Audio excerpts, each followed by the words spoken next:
yang ke-17. Hari kita mau bahas dari ayat 18 sampai selesai. Nah, kita mau berdoa dulu sebelum kita mulai. Oke.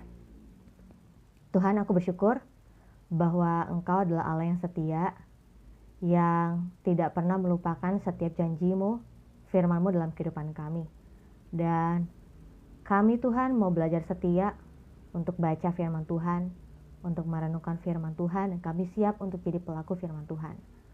Hari ini kami akan belajar suatu hal yang terjadi terhadap Musa dan kaitan terhadap keselamatan bangsa Israel.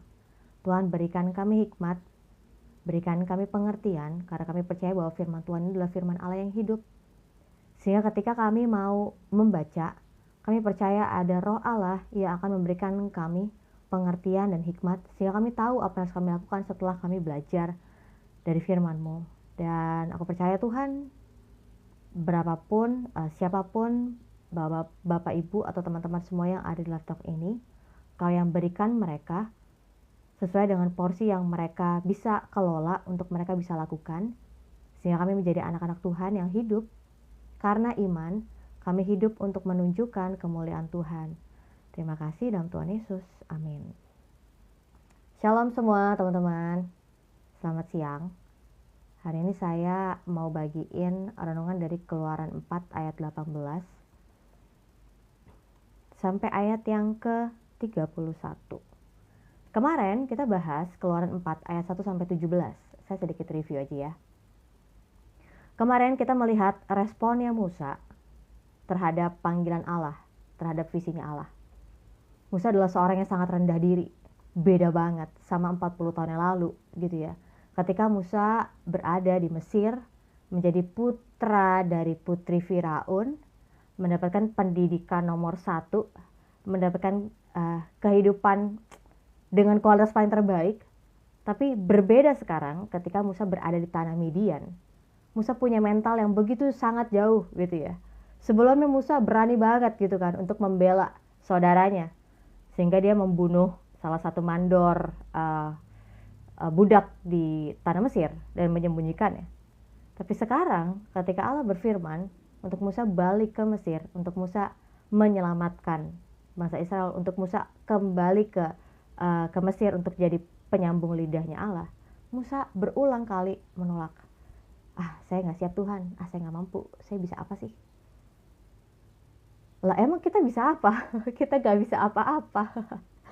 Tapi karena Tuhan yang ada, firman Tuhan kemarin katakan bagus banget, bahwa Tuhan yang akan menyertai dan mengajar Musa. Dan firman itu juga masih nyata bagi kita, bahwa Tuhan yang menyertai dan mengajar kita. Kita tinggal melangkah aja. Cuma karena kita lebih percaya sama diri kita lebih bergantung sama intelektual kita, kemampuan kita, skill kita jadi gak pede. Saya gak bisa Tuhan. Aduh, ngelakuin hal gitu tuh bukan saya banget Tuhan. Tahu gak, itu tuh sebenarnya gambaran, cerminan bahwa kita gak mempercayai perkataan Tuhan. Karena kita masih memilih untuk percaya sama diri sendiri. Padahal Tuhan yang memberi firman itu, Tuhan yang memberi perintah itu, tahu gak kelemahan kita? Tahu. Tapi kenapa dalam kelemahan kita, Tuhan masih melibatkan kita dalam visinya? Padahal Tuhan sanggup ya melakukan ini dan itu. Iya. Kenapa Tuhan melibatkan kita? Apakah berarti Tuhan kurang besar, kurang berkuasa? Kalau saya percaya Tuhan sangat berkuasa, Tuhan sangat luar biasa. Tuhan sanggup untuk mengubahkan suatu peristiwa dalam hitungan detik ya. Tapi kenapa ya Tuhan melibatkan Musa? Kenapa Tuhan melibatkan kita semuanya untuk ikut dalam visinya? Untuk melayani orang-orang, untuk melayani keluarga kita, untuk melayani jemaat, untuk melayani banyak orang. Kenapa? Padahal Tuhan sanggup untuk lakukan semua sendiri. Kalau saya percayanya, Tuhan itu melibatkan kita dalam visinya untuk kita bisa mengenal Dia, untuk kita bisa menyaksikan perbuatannya, untuk kita bisa untuk bukan hanya mengetahui tentang Dia, tapi mengalami Dia. Ya, kita banyak belajar dari kitab Keluaran ini. Ya, sampai akhirnya kemarin Musa kekeh ya, tetap gak percaya diri gitu kan, sampai Tuhan murkanya, kitab Keluaran katakan Allah murka gitu ya. Karena Allah udah kasih tandanya, ini loh tandanya mukjizat, nanti kamu lakukan ini. Udah 3 tandanya. Terus Musa bilang, aku kan lidahnya berat, mulut aku tuh berat, susah ngomong ya. Karena memang Musa beda sama Harun. Harun banyak bicara, kalau Musa enggak. Tapi Musa diajar Tuhan untuk banyak bicara, sedangkan Harun lebih banyak kalem gitu ya. Berbicara yang penting-penting aja. Bahkan nanti kita lihat Harun jadi imam bagi bangsa Israel. Nah, jadi kemarin kita belajar bahwa Musa nggak percaya diri, nggak yakin atas visi Allah karena dilihat ke dirinya. Dan apa yang Musa lakukan, sebenarnya kita juga semua masih bergumul di area itu ya. Saya takut Tuhan, saya bisa apa sih? Ya emang kita nggak bisa apa-apa. Kita kan sampai hari ini ada karena Tuhan. Tuhan yang ada menyertai kita, mengajar kita, membentuk kita, bahkan stretch ya kapasitas hati kita, stretch apalagi kapasitas skill kita. Iya dong. Jadi bicara tentang melangkah dalam perjalanan iman, banyak orang itu stuck, nggak berani melangkah karena tunggu ngerti dulu ya Tuhan. Tunggu lihat dulu ujungnya gimana, baru saya pastikan saya akan melangkah. Lalu kemarin saya bilang, apa gunanya iman ya? Apa gunanya iman? Kalau kita pengen ngerti dulu baru kita melangkah. Apa gunanya iman kalau kita udah lihat dulu, tunggu endingnya gimana baru aku mau melangkah? Apa gunanya iman? Dan kalau kita mau benar-benar melangkah dengan satu, oh aku udah ngerti nih dari ujung sampai ujung gimana gitu ya. Oh aku tahu nih, aku bisa nih. Kita mengandalkan diri sendiri atau mengandalkan Tuhan? Dijawab masing-masing ya. Kemarin tuh lagi review aja. Ini sekarang lagi review aja pembahasan kemarin. Tapi kemarin saya bahas itu Bapak Ibu. Keluaran 4 ayat yang pertama sampai 17 dan kita melanjutin ke Keluaran 4 ayat 18 sampai selesai. Ya, ayat yang ke-18. Lalu Musa kembali kepada mertuanya Yitro serta berkata kepadanya, izinkanlah kiranya aku kembali kepada saudara-saudaraku yang ada di Mesir untuk melihat apakah mereka masih hidup. Yitro berkata kepada Musa, pergilah dengan selamat. Adapun Tuhan sudah berfirman kepada Musa di Midian, kembalilah ke Mesir, sebab semua orang yang ingin mencabut nyawamu telah mati. Kemudian Musa mengajak istri dan anak-anaknya lelaki, lalu menaikkan mereka ke atas keledai. Dan ia kembali ke tanah Mesir, dan tongkat Allah itu dipegangnya di tangannya. Firman Tuhan kepada Musa, pada waktu engkau hendak kembali ini ke Mesir, ingatlah, supaya segala mujizat yang telah kuserahkan ke dalam tanganmu, kau perbuat di depan Firaun. Tetapi aku akan mengeraskan hatinya, sehingga ia tidak membiarkan bangsa itu pergi. Maka engkau harus berkata kepada Firaun, beginilah firman Tuhan, Israel ialah anakku, anakku yang sulung. Sebab itu aku berfirman kepadamu, biarkanlah anakku itu pergi, supaya ia beribadah kepadaku, tetapi jika engkau menolak membiarkannya pergi, maka aku akan membunuh anakmu yang sulung. Keluaran 4 ayat 23. Ayat yang ke-24. Tetapi di tengah jalan, di suatu tempat bermalam, Tuhan bertemu dengan Musa dan berikhtiar untuk membunuhnya. Lalu Zipora mengambil pisau batu, dipotongnya kulit katan anaknya, kemudian disentuhnya dengan kulit itu kaki Musa sambil berkata, sesungguhnya engkau pengantin darah bagiku. Lalu Tuhan membiarkan Musa pengantin darah, kata Zipora waktu itu, karena mengingat sunat itu. Berfirmanlah Tuhan kepada Harun, pergilah ke padang gurun menjumpai Musa. Ia pergi dan bertemu dengan dia di gunung Allah lalu menciumnya. Kemudian Musa memberitahukan kepada Harun segala firman Tuhan yang disuruhkannya kepadanya untuk disampaikan dan segala tanda mujizat yang diperintahkannya kepadanya untuk dibuat. Lalu pergilah Musa beserta Harun dan mereka mengumpulkan semua tua-tua Israel. Harun mengucapkan segala firman yang telah diucapkan Tuhan kepada Musa serta membuat di depan bangsa itu tanda-tanda mujizat itu. Lalu percayalah bangsa itu, dan ketika mereka mendengar bahwa Tuhan telah mengindahkan orang Israel dan telah melihat kesengsaraan mereka, maka berlututlah mereka dan sujud menyembah. Ya, saya bacain dulu keseluruhannya supaya kita tahu ya ini ceritanya gimana gitu. Oke, kita mulai lagi dari ayat 17, ayat 18. Jadi akhirnya Musa turun dari gunung Horeb ya, atau gunung Sinai ya, setelah perjumpaannya dengan Allah itu. Lalu Musa kembali kepada mertuanya yaitu Yitro, dan berkata, aku ingin kembali ke Mesir untuk melihat apakah mereka masih hidup. Lalu Yitro bilangnya apa? Pergilah dengan selamat. Jadi Yitro merestui ya kepergian Musa untuk balik ke Mesir. Adapun Tuhan sudah berfirman kepada Musa di Midian, kembalilah ke Mesir sebab semua orang yang ingin mencabut nyawamu telah mati. Karena sebelumnya kita tahu ya, Musa kabur karena raja udah berinisiatif untuk merencanakan pembunuhannya Musa. Ya, jadi Allah udah bilang nih ya, Allah udah kasih info kalau nih semua orang yang ingin mencabut nyawamu telah mati. Jadi kembalilah ke Mesir. Kemudian Musa mengajak istri dan anak-anaknya lelaki, lalu menaikkan mereka ke atas keledai untuk berangkat ke Mesir sambil tongkat Allah itu dipegangnya. Lalu Tuhan kasih peringatan lagi ya, Musa, ingat ya, semua mujizat yang telah kuserahkan ke dalam tanganmu. Jadi mujizat itu bukan karena kemampuannya Musa ya, bukan. Sepanjang kita belajar firman Tuhan, khususnya kitab Keluaran, kita akan banyak juga mengenal responnya Musa, pribadinya Musa, bahwa Musa manusia biasa. Musa dipilih Allah untuk menjadi alatnya, termasuk mujizat. Ya, jadi kalau ada hamba Tuhan atau seseorang yang, kok mujizat bisa terjadi? Itu bukan karena dia, tapi karena Allah yang mau menyatakan dirinya. Jadi saya percaya nggak mujizat masih ada? Saya percaya mujizat masih ada. Sebagai apa? Sebagai bukti Allah mau menunjukkan Allah itu hadir, Allah itu nyata. Allah itu care, peduli sama orang-orang. Gitu ya, sehingga Allah ingin menunjukkan belas kasihannya melalui tanda mujizat. Tapi apakah selalu Allah berkarya lewat tanda mujizat?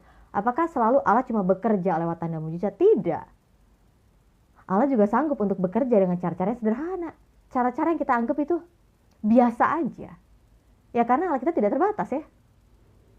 Jadi jangan mengkotak-kotakan kalau Allah bekerja gini-gini aja, tidak. Nah, terus Allah kasih pesan lagi kepada Musa ayat 22, beginilah firman Tuhan, Israel ialah anakku yang sulung. Yang menarik nih. Ini baru pertama kali ya kita baca, oh enggak. Jadi saya sempat babas tadi di kitab dari kitab Kejadian sebelumnya sama satu teman saya. Dan ketika saya lanjutin sampai kitab Keluaran ini baru pertama kali ya Allah itu memanggil sebutan Israel itu dengan anakku, son, my son, anakku laki-laki gitu ya. Anakku yang sulung gitu kan. Di Keluaran 4 ayat 22 ini. Terus Keluaran 4 ayat 23 Allah berfirman, biarkanlah anakku itu pergi. Pesan ini harus disampaikan kepada Firaun.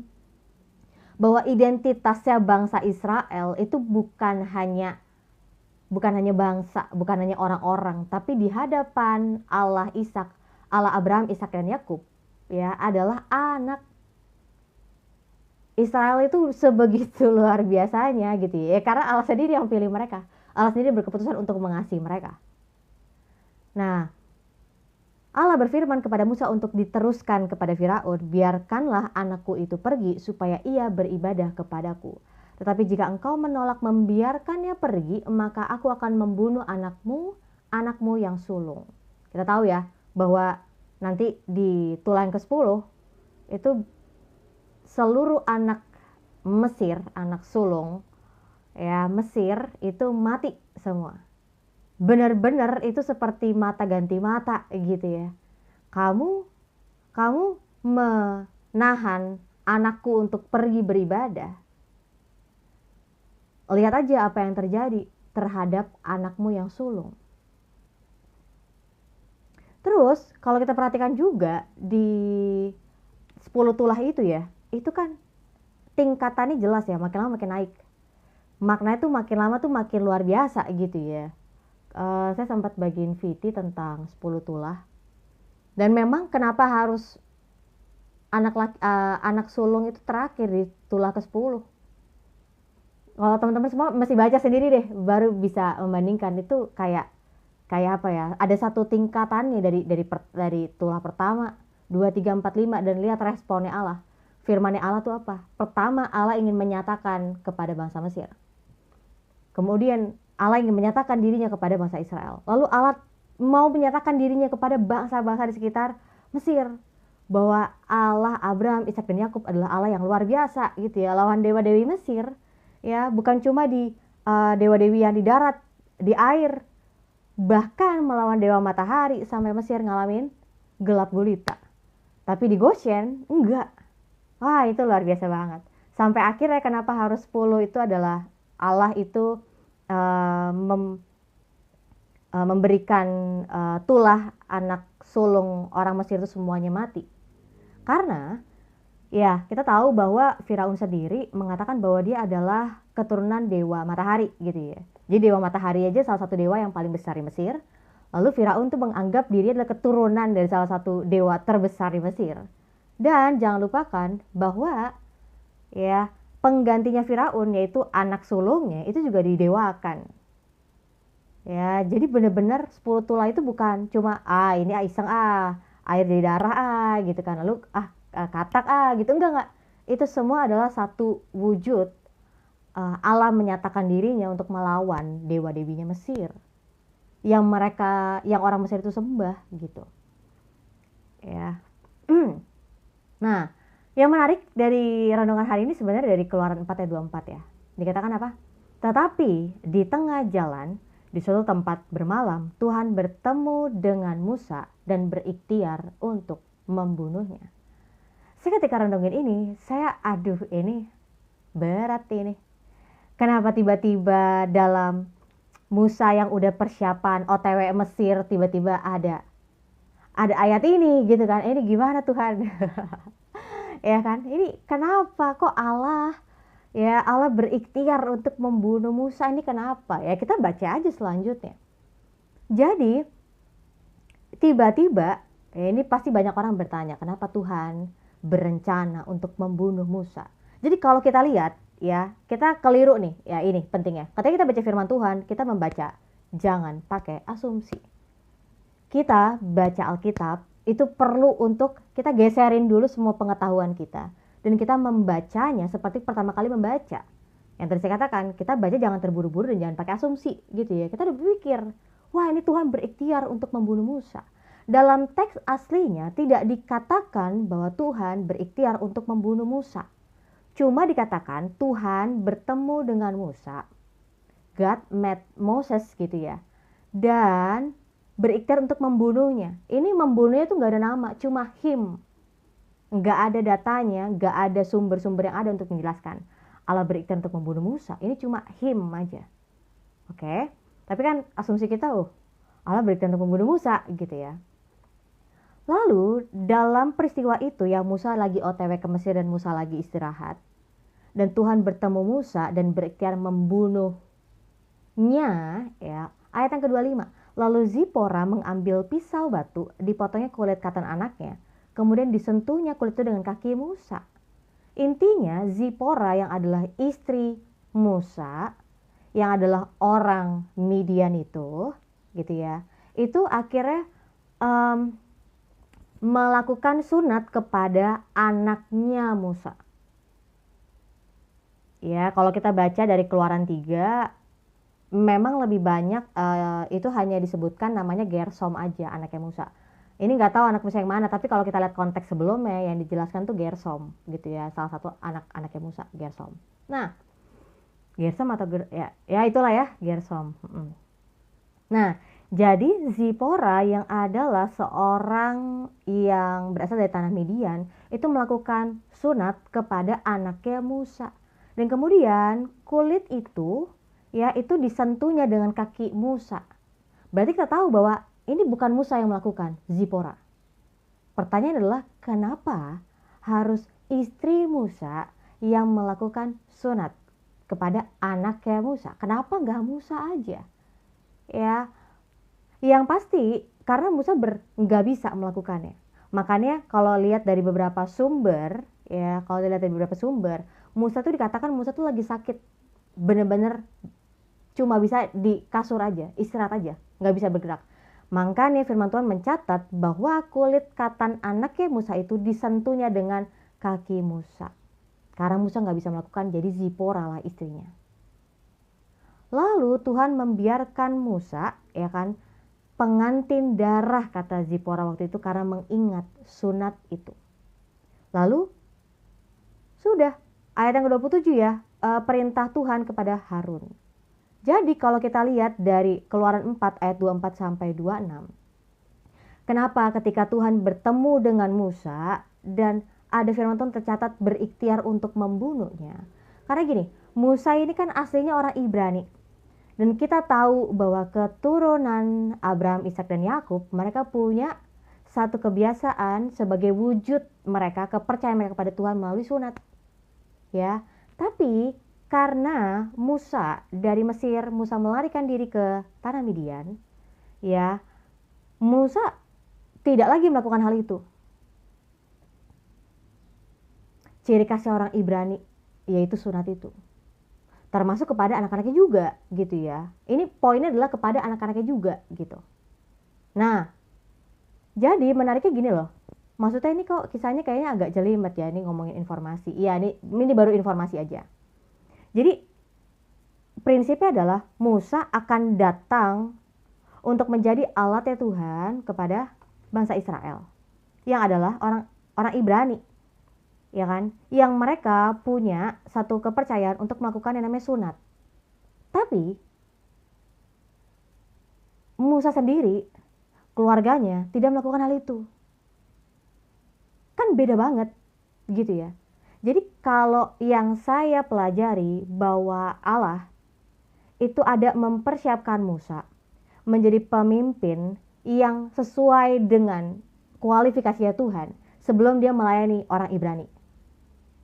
Makanya sunat itu harus terjadi dulu. Ya, jadi Musa itu benar-benar disiapkan supaya dia bisa akhirnya menjadi alat Tuhan kepada orang Ibrani yang udah terbiasa dengan tindakan sunat itu sebagai salah satu bentuk kepercayaan mereka, iman mereka, ya karena keturunan Abraham. Nah, jadi yang saya pelajari adalah nggak mungkin Musa itu bisa mengajar, Musa itu bisa memimpin bangsa Israel kalau dia belum sepenuhnya tunduk dan diajar sama Tuhan. Kita bilang jangan membunuh, tapi kamu pemimpin kamu malah membunuh. Kita bilang ayo lakukan ini sunat, lah kamu aja gimana? Udah lakukan belum? Ayo kita semua harus jujur dong. Pasti kan seorang pemimpin dia harus lihat dulu ke dirinya, saya udah melakukan belum apa yang saya perintahkan. Ketika saya memimpin orang, saya udah memimpin diri saya sendiri dulu belum? Ya, jadi itu sebabnya Tuhan berikhtiar untuk membunuhnya. Ya, dalam konteks karena ini bicara tentang sunat. Gitu. Nah, setelah Zipora ya itu memotong kulit katan anaknya, di sini udah nggak dikatakan nih Tuhan masih marah. Karena selanjutnya langsung Tuhan berbicara kepada Harun. Ya, jadi itu luar biasa sekali ya sampai dikatakan di firman Tuhan berikhtiar untuk membunuhnya. Ya karena nggak layak, nggak sesuai dengan apa yang jadi standarnya Tuhan. Kamu akan mengajar, kamu akan memimpin bangsa Israel, kamu sendiri belum melakukan, gitu loh sederhananya. Ayat yang ke-27. Berfirmanlah Tuhan kepada Harun, pergilah ke padang gurun menjumpai Musa. Dan akhirnya berjumpa, ya kan? Lalu akhirnya Musa menyampaikan kepada Harun semua yang firman Tuhan katakan. Lalu akhirnya Musa dan Harun pergi ke Israel. Pergi ke Mesir untuk menemui tua-tua Israel. Harun mengucapkan semua yang diucapkan Tuhan kepada Musa, lalu percayalah bangsa itu.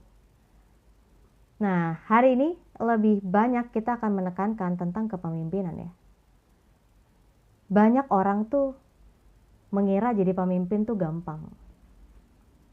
Ya, kita tinggal suruh-suruh orang aja, kita tinggal perintah orang aja. Yang orang gak sadarin adalah Yang paling sulit sebelum kita memimpin orang lain adalah memimpin diri kita dulu.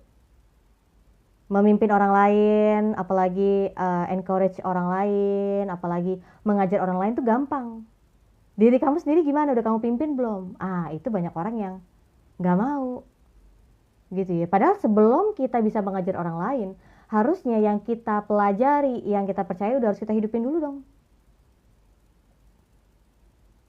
Ya, jadi ada nggak pemimpin-pemimpin seperti itu? Yang pinter ngomong, tapi diri sendirinya belum menghidupi apa yang dia percayai. Banyak.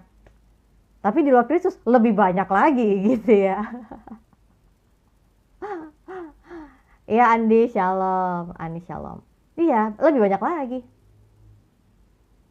Tapi kalau kita belajar ya, bagaimana dalam visi Allah kepada Musa untuk penyelamatan bangsa Israel. Ternyata benar Allah menyertai Musa dan Allah mengajar Musa. Allah mempersiapkan Musa supaya sebelum Musa mengajar, sebelum Musa memimpin, Musa udah tahu dulu nih apa yang jadi kehendak Tuhan, apa yang Allah mau lakukan, hidup benar itu seperti apa. Ya, jadi saya mau katakan jadi pemimpin tuh nggak mudah, betul. Kita lihat aja nih perjalanan bangsa Israel dan responnya Musa. Tapi beruntung ya Musa itu dikatakan orang yang paling lembut hatinya ya. Orang yang paling lembut hatinya aja udah suntuk banget ketemu sama keras kepalanya bangsa Israel. Iya. Kalau kita mungkin di posisi Musa kita udah nyerah duluan. Iya kan? Tapi Musa benar-benar melayani sampai selesai. Ya, sampai selesai. Tadi saya ketemu satu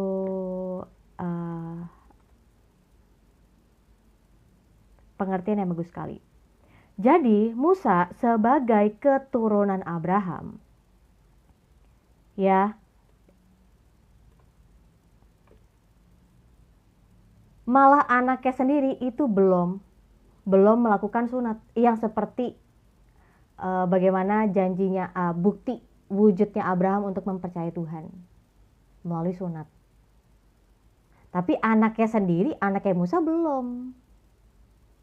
Gitu ya. Jadi ya bisa aja 40 tahun Musa itu ada di tanah Midian menjadi gembala gitu ya. Ya dia udah give up hidup sebagai orang Ibrani. Gitu ya. Atau mungkin dia udah merasa udahlah aku bukan orang Ibrani gitu ya. Kan aku udah di tanah Midian udah lama. Udah paling gak ada yang ingat aku juga. Ya. Tapi bicara tentang tanda perjanjian itu penting banget. Ya, jadi sebelum Musa menyaksikan, Musa mengajar, ya Musa juga harus tahu maknanya tanda dari perjanjian itu. Makanya sampai dikatakan Tuhan berikhtiar membunuhnya. Ya, jadi masalah yang kita temukan dari Keluaran 4 ayat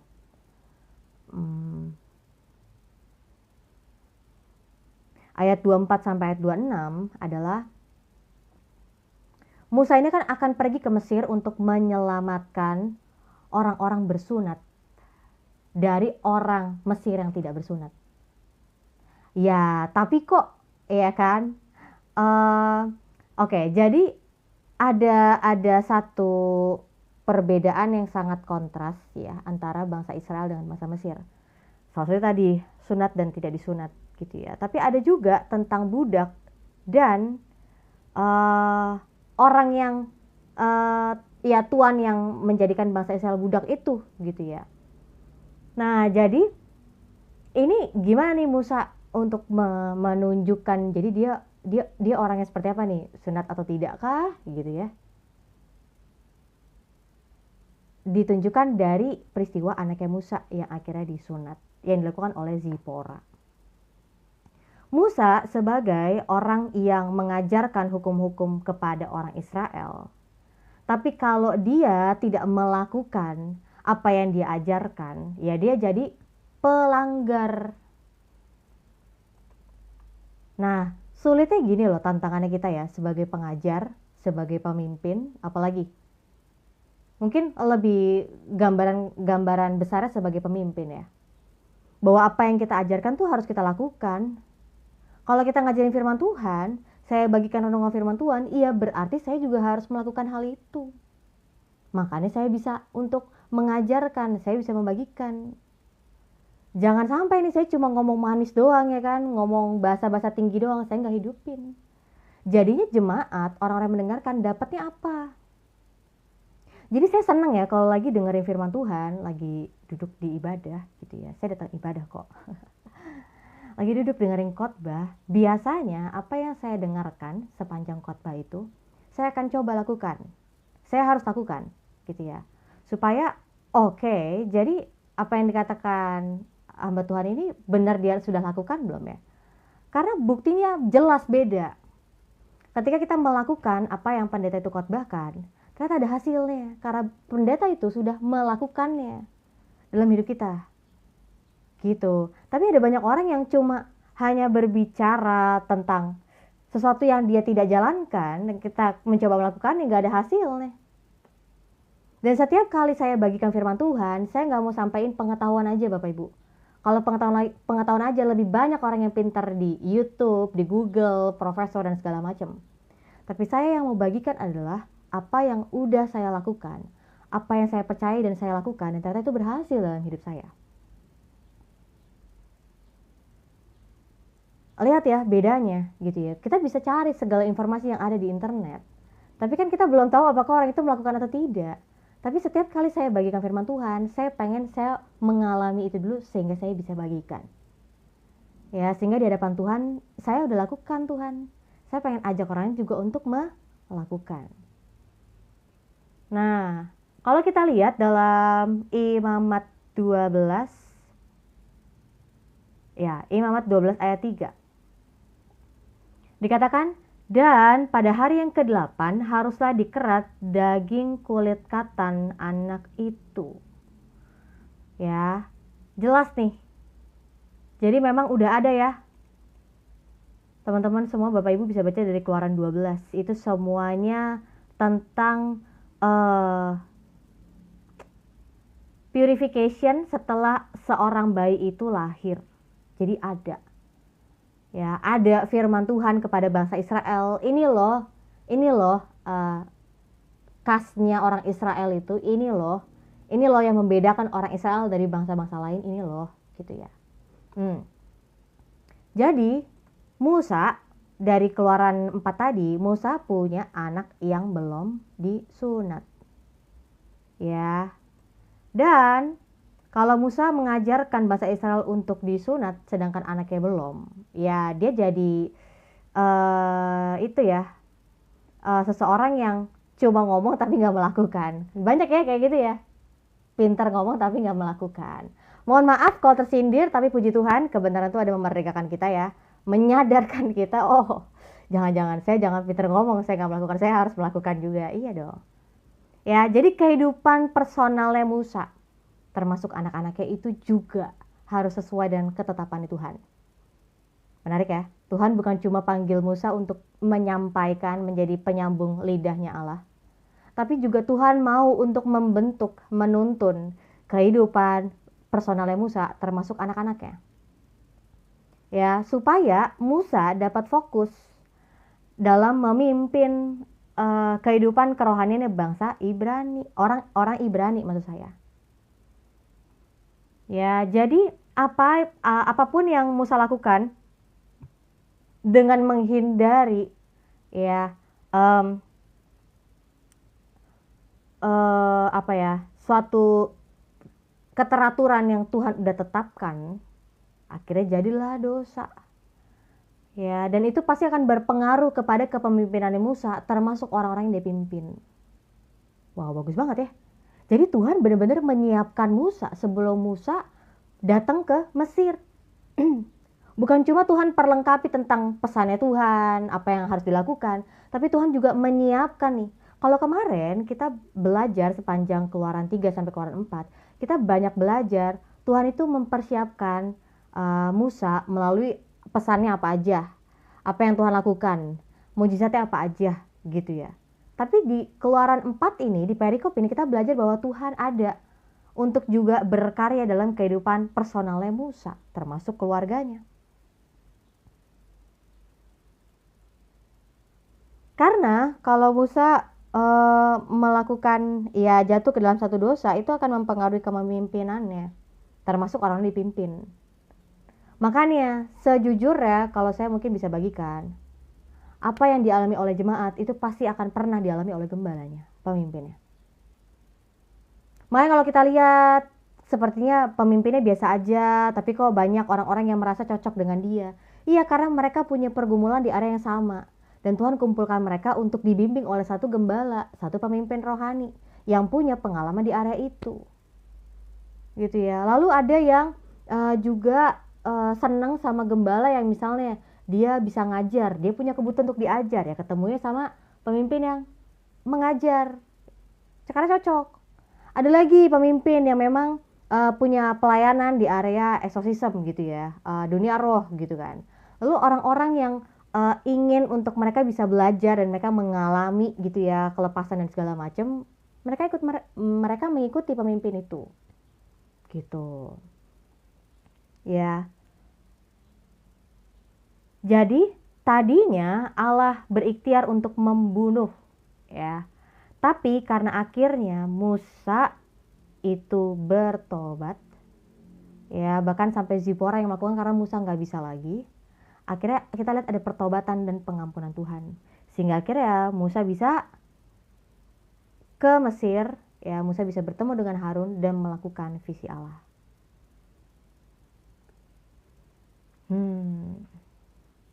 Jadi bicara tentang kepemimpinan memang nggak ada habisnya ya. Tapi luar biasanya kalau kita mau untuk mencari pemimpin yang sangat memberikan teladan, yaitu Yesus. Makanya bagi beberapa orang, Yesus kenapa sih harus berkata bahwa aku tidak bisa melakukan apa-apa gitu kan. Aku tidak bisa berkata-kata apa-apa selain Dia yang mengirim aku. Ini apa sih? Bagi kita orang percaya, itu adalah suatu wujud kebanggaan gitu ya. Kenapa? Karena Yesus datang ke dunia bukan cuma mati, bukan cuma menderita, mati ya di atas kayu salib lalu bangkit pada hari ketiga, tidak. Tapi Yesus juga memberikan teladan, the godly life, kehidupan yang takut akan Allah. Kenapa? Karena kita manusia nggak punya clue takut akan Allah tuh gimana, hidup takut akan Allah tuh gimana, taat itu gimana. Yesus, firman Tuhan katakan Yesus taat sampai mati di atas kayu salib. Saya mau katakan kalau taat sekali dua kali mah gampang ya. Hari ini taat, oh udah Tuhan hari ini aku udah taat ya, besok lagi. Tapi saya mau katakan Yesus itu taat sampai mati di atas kayu salib. Yesus jadi teladan bagi kita bahwa Yesus bisa. Oh iya, tapi kan ya Yesus bisa, ya luar biasa lah gitu. Tapi Yesus menunjukkan hal itu supaya kita juga mengikuti Dia untuk mengutamakan kehendak Allah dalam hidup kita. Jadi kalau misalnya ada yang bilang bahwa susah taat, Yesus jadi teladan kita bukan? Ya jadi saya mau katakan taat sekali dua kali, itu gampang. Bukan itu standarnya. Standarnya adalah seperti Yesus, taat sampai mati di atas kayu salib. Kita juga taat sampai akhir, sampai selesai. Taat itu adalah bicara tentang suatu wujud. Gini, banyak orang bilang susah banget sih gue taat. Gue susah banget taat untuk melakukan firman Tuhan, susah banget.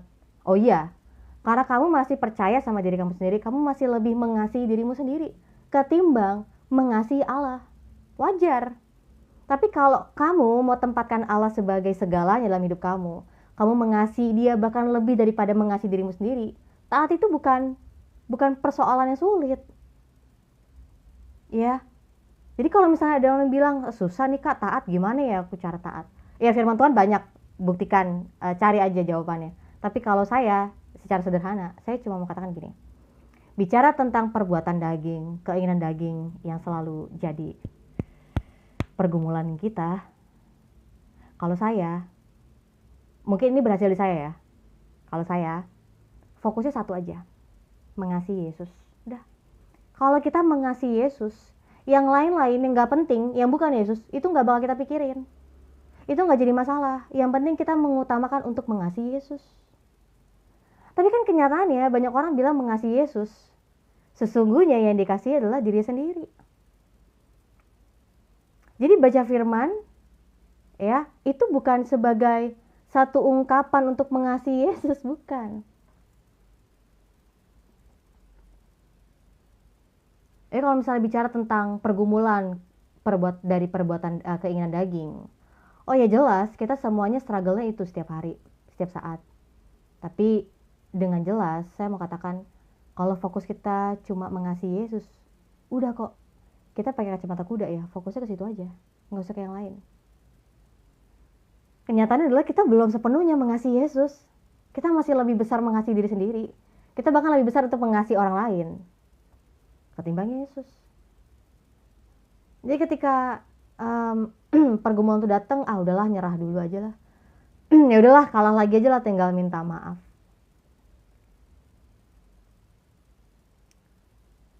Kalau dari kitab Yakobus ya, kita belajar kata pencobaan dan ujian. Bahwa ternyata dari ujian itu menghasilkan ketekunan. Dan ternyata dari ketekunan itu menghasilkan, kita baca lagi. Yakobus yang pertama. Ayat yang kedua. Saudara-saudaraku, anggaplah suatu kebahagiaan apabila kamu jatuh dalam berbagai-bagai pencobaan. Kok malah bahagia ya jatuh dalam pencobaan? Ini salah kali firman Tuhan nih. Kenapa saya harus berbahagia? Bukannya saya harus sedih gitu ya. Kok ini malah berbahagia? Ayat yang ketiga. Sebab kamu tahu bahwa ujian. Tunggu. Kan tadi pencobaan, kenapa sekarang berubah jadi ujian deh? Tadi kan pencobaan ya, kenapa sekarang jadi ujian? Ini apa maksudnya? Jadi memang itu katanya berbeda ya. Kita lihat bahasa aslinya dulu.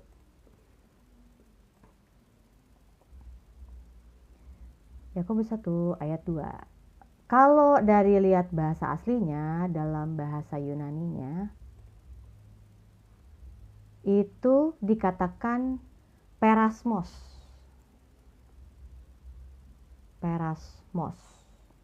Tapi kalau kita baca di ayat yang ketiga, sebab kamu tahu bahwa ujian terhadap imanmu itu menghasilkan ketekunan. Nah, kalau kita lihat dari bahasa aslinya, kata ujian itu ya dokimion itu nama ininya lah ya, dokimos, dokimion, ya dokimion. Beda nih testing, ujian. Beda ya, beda. Jadi makna pencobaan sama ujian tuh beda. Terus gimana? Apa bedanya ya pencobaan sama ujian? Ya kapan-kapan lah saya bahas itu ya. Nggak perlu saya bahas semuanya. Biar penasaran. Ya kapan-kapan aja saya bahas itu. Ya kemarin saya udah bahas 2 hari lalu. Tongkat Musa berubah jadi ular itu. Tapi nanti kita lihat lagi. Di kelanjutan pasal-pasal selanjutnya. Hari ini sebenarnya kita belajar apa sih tentang kepemimpinan?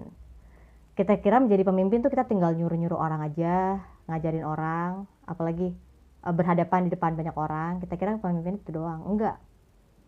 Dari firman Tuhan kita belajar bahwa Allah itu menyiapkan pemimpin.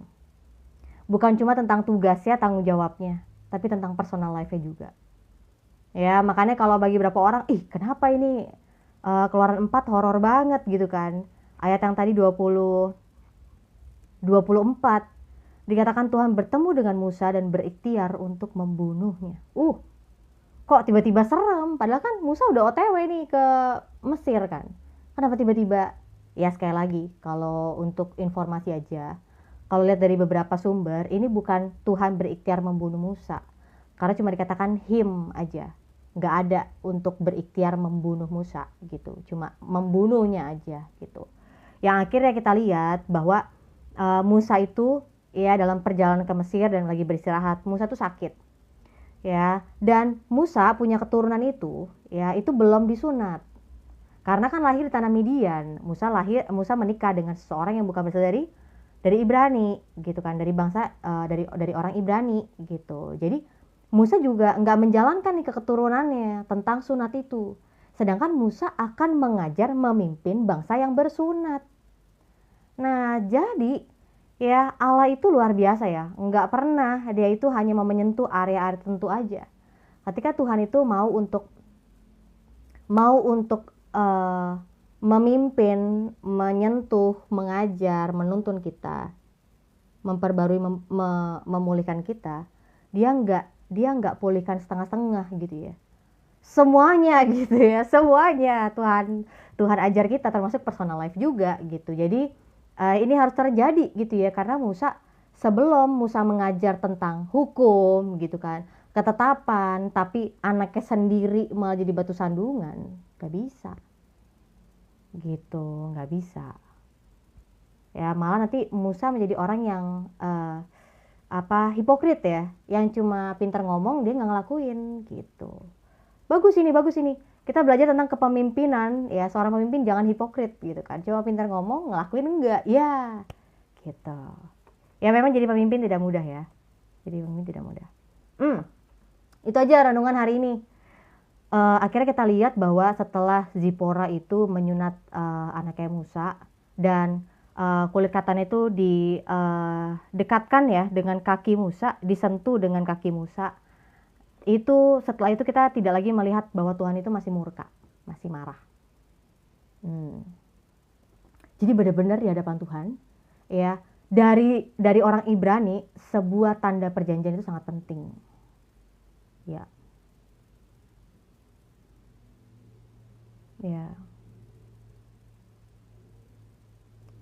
Gitu renungan hari ini Bapak Ibu, tentang kepemimpinan Musa dan bagaimana akhirnya Musa bertobat dan terjadi pengampunan Allah ya, karena udah gak dikatakan lagi. Langsung firman Tuhan sampai ke Harun, lalu Harun akhirnya pergi ketemu Musa, dan akhirnya mereka ke Mesir bareng-bareng untuk menyampaikan pesan Tuhan. Enggak dong, Zipora itu adalah anak dari imam di Midian, jadi emang bangsa lain gitu. Makanya menarik ya, ternyata Tuhan juga berkarya bukan cuma tentang, ngerti ya, kepemimpinan Musa kepada Israel aja, tapi Musa juga kehidupannya itu juga diatur, diajar gitu ya sama Tuhan nih ya, biar hidup lo tuh nggak jadi batu sandungan gitu. Iya, kemarin kita belajar bahwa Allah mengatakan kepada Musa bahwa Allah akan menyertai dan mengajar Musa ya. Jadi Musa nggak perlu takut. Ya, jadi kita juga percaya bahwa penyertaan dan pengajaran Tuhan tuh ada bagi kita. Melangkah aja.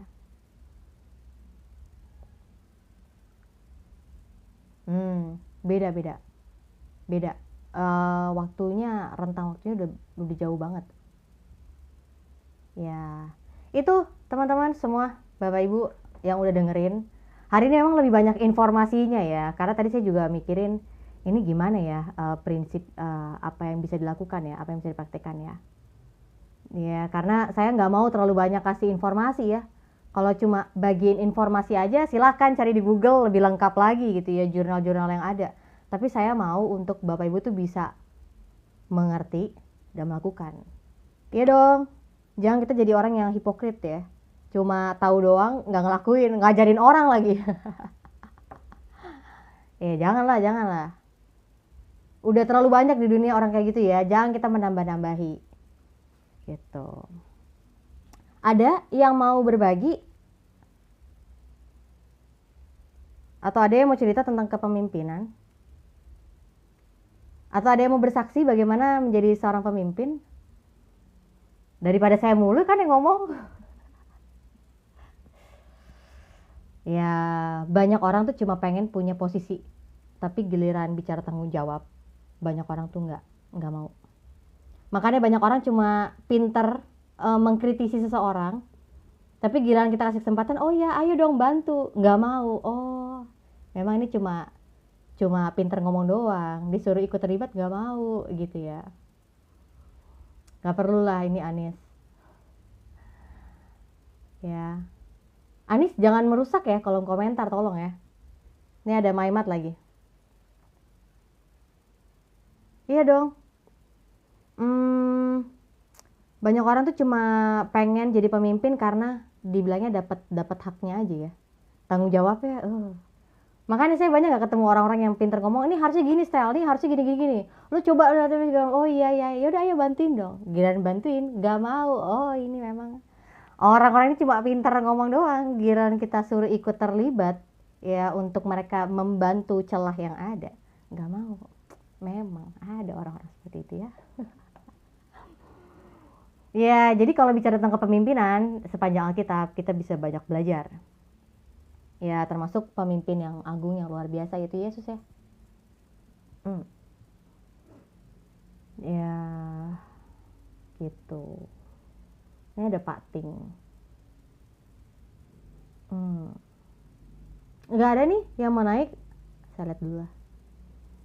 Siapa aja nih? Udah nih semua, nggak ada yang mau naik. Nggak ada yang mau kasih kesaksian. Ya udah, saya lah yang kasih kesaksian. Saya sebenarnya jarang kasih kesaksian. Kenapa? Karena saya nggak mau lebih banyak cerita tentang sayanya. Saya lebih banyak mau cerita tentang firman Tuhannya. Benar.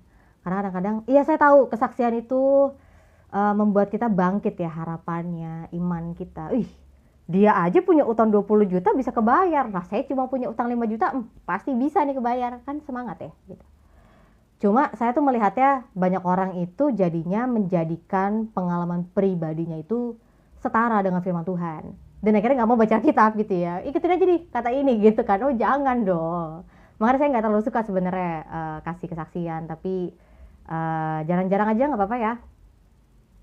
Saya itu sekolah di satu ya dibilangnya seminari lah ya kalau misalnya dalam bahasa Inggrisnya, STT yang visinya adalah kepemimpinan.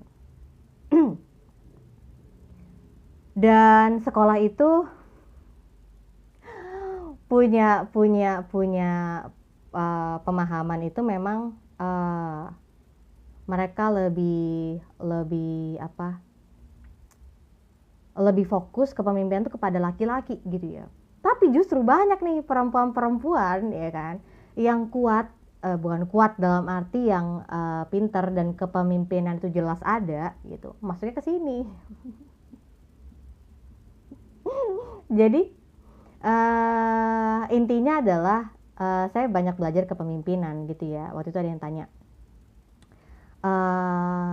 tentang kepemimpinan. Ada Pak Erben. Halo Pak Erben.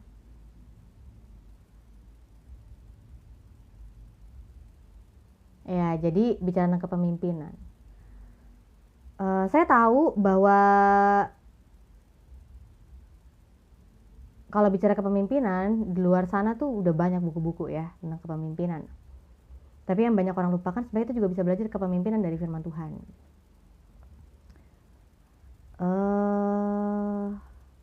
Waktu itu kemarin ada yang kontak saya nanya tentang pelayanan saya, termasuk saya sekolah di mana gitu kan. Lalu di sekolah itu jurusannya apa? Maksudnya spesialisnya apa kan gitu ya. Ada yang konseling, ada yang filsafat gitu ya, ada yang apalagi pendidikan gitu kan. Kalau di sekolah saya itu visinya tentang kepemimpinan. Terus apa yang mau saya bagikan ya? Intinya saya bersyukur banget bahwa ternyata ada banyak hal tentang kepemimpinan yang saya belum tahu. Dan saya bisa dapetin kebenaran itu dan saya bisa lakukan itu. Berdampak gak bagi diri saya? Iya. Apalagi kalau bicara tentang kepemimpinan Yesus ya. Saya dulu gak pernah sangka bahwa saya kira tuh Yesus cuma datang ke dunia, mati, bangkit, udah selesai gitu. Ternyata enggak. Halo Kak Jagat, shalom. Hal apa yang paling menarik Kak dari kepemimpinan Kakak pelajarin? Banyak banget. Jadi kalau kita baca firman Tuhan, kepemimpinan itu nggak jauh-jauh dari namanya penderitaan. Jadi ketika kamu dipilih Tuhan jadi pemimpin, ya, maka yang menjadi standar kita adalah Yesus. Bahkan Yesus relakan nyawanya untuk kita. Ya kan, banyak orang tuh setengah-setengah aja lah, gue berkorban ini aja lah buat lo. Enggak, gue ngajarinnya segini aja lah, nggak bisa. Standar kita adalah Yesus. Terus pertanyaan adalah gimana kita bisa relakan diri kita, nyawa kita untuk sesama kita? Apakah kita harus mati bagi mereka gitu? Kalau sampai diperlukan, ketika saya lagi ujian ini ya, proposal ya. Ini gimana ini Stella? Kamu yakin mau bahas tesis ini? Iya Pak, soalnya saya mau ngajar. Saya nggak tahu juga ngajarnya mau pakai metode apa kan. Jadi mau teladanin dari Kristus aja, inkarnasional. Tapi nanti gimana ketika Yesus relakan nyawanya? Kamu gimana? Terus dosen dosen pembimbing pertama ya, yang utama. Loh, kan memang harusnya kita berkorban begitu sama sampai kita relakan segalanya kan? Termasuk waktu, tenaga. Iya kan? Iya Pak, udah saya langsung gitu. Iya Pak. Iya Kak Jagat, lagi sibuk ya. Tuhan memberkati. Jadi kalau misalnya bicara tentang kepemimpinan, ya sebenarnya sih seru juga ya. Siapa kamu? Eleven. Aduh, saya lapar lagi. Siapa kamu Eleven? Enggak, ini kayaknya gue penasaran nih. Dia ngaku-ngaku katanya teman gue. Tapi gue tanya namanya siapa, nggak ngaku. Ya udah bukan teman gue berarti.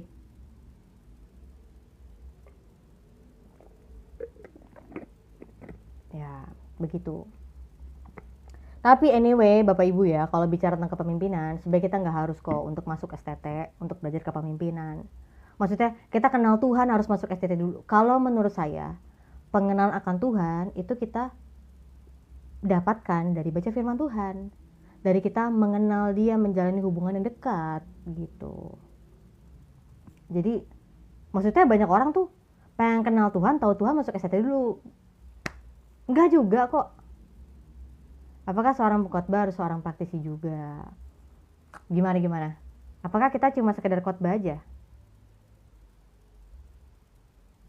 Kita sekedar ngajar aja? Kita nggak perlu lakukan kah? Gimana? Ini pertanyaan bagus ya. Apakah seorang pengkhotbah harus seorang praktisi juga? Gimana? Apakah seorang praktisi itu bukan praktisi aja? Dia nggak perlu ngajar, dia nggak perlu berkhotbah.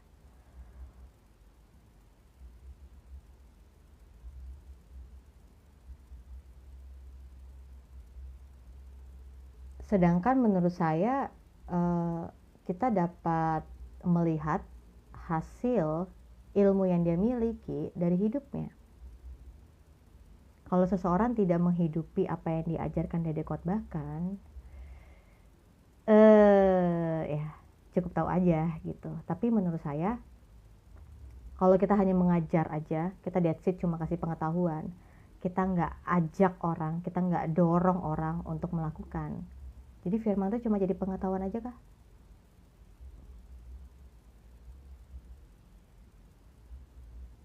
Jadi saya lebih banyak satu sisi mengajar, tapi juga untuk ayo dong hidupin dong gitu. Karena udah terlalu banyak orang yang tahu firman Tuhan tapi nggak melakukan.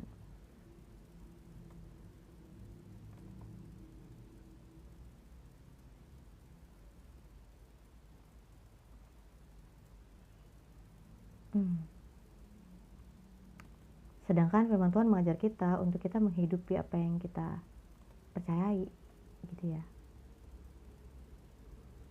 Pengalamanlah jelas. Banyak ngobrol sama yang lebih senior atau lebih tua. Ya, betul. Apakah kalau tidak jadi praktisi tidak boleh berkhotbah? Gimana itu? Apakah kalau jadi praktisi ya udah kita jadi praktisi aja, jadi coach aja, kita nggak boleh berkhotbah, kita nggak boleh ngajar? Terus apa yang kita bagikan? Padahal kan kalau kita mengajar orang, kita praktisi gitu ya, kan harus ada dasarnya. Berarti kita kan harus ngajar juga. Dan ngajar itu kan, oke, kelihatan ya orang yang memang talentnya di ngajar sama talent lebih banyak di khotbah kan beda. Jelas banget beda. Nah, tapi kan itu bisa saling melengkapi ya. Gimana kita bisa mengatur jalannya khotbah itu sehingga ada urutannya, lalu orang juga bisa nangkepnya dengan jelas. Tapi kalau pengajaran kan lebih banyak gimana nih sistematisnya, lalu ini berkembangnya gimana segala macam gitu. Ini nggak ada yang mau. Khotbah dan praktisi itu dua hal yang berbeda, tetapi kalau menjadi satu lebih baik. Iya, God bless you, Anis. Shalom Sis Angel. Sehat selalu Sis Angel. Tuhan memberkati. Ya.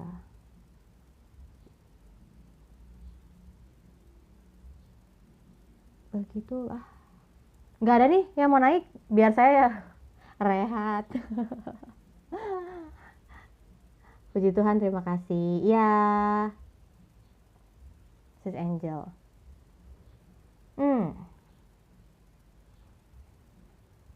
Tentang apa sih hari ini? Sebenarnya lagi bahas tentang Keluaran 4. Ayat yang ke-18 tadi ya, sampai 31.